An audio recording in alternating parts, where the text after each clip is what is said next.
legit. Anything you want.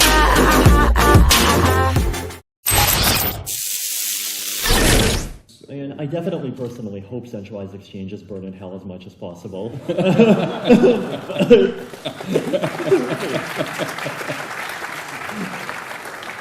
The thing with developers is, right, that we're fairly fungible people. You know, like we can kind of, you know, like one developer goes down, someone else can keep on developing. If someone puts a gun to my head and tells me to write a hard fork patch, I will definitely write a hard fork patch. I will write the GitHub issue. I will write up the code. I will publish it. I will do everything they say. If I do this and I publish a hard fork patch to delete a bunch of accounts, how many people here would be willing to download and install the update and switch to that chain?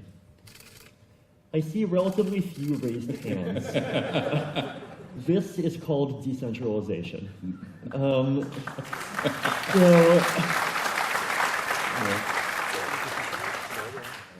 you personally own any CryptoKitties? I think like 2 people gave me a couple of CryptoKitties and I haven't really looked at them since, but you know, they're around. I mean, tokenizing real-world assets, whether they're securities or gold or bonds or like fiat or like, I don't know, like pixels of some Banksy photo or whatever, I think is like all interesting. It doesn't seem psychologically that easy for people to make the leap from paying $40 million for a Mona Lisa painting to paying $40 million for a digital private key thingamajig that claims that it has some arbitrary attachment to a Mona Lisa painting.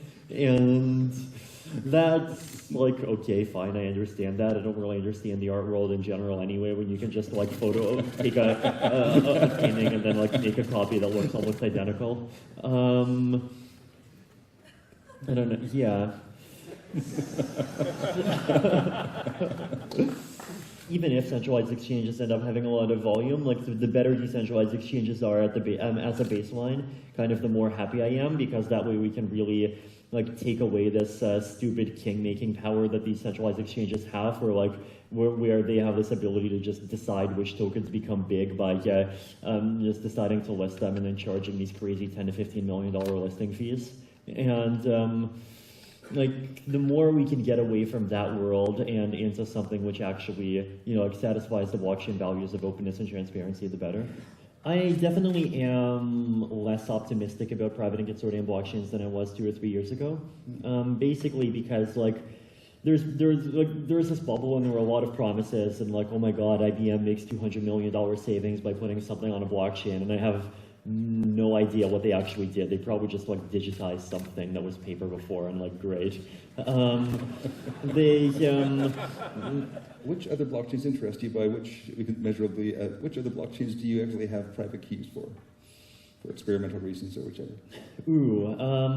Well, a lot of this is kind of historical reasons, but Bitcoin, Bitcoin Cash, Bitcoin Gold, I don't know, Bitcoin Uranium, Bitcoin Diamonds, Bitcoin Carbon Dioxide. Let's see. I got some Doge. I think I got some Zcash,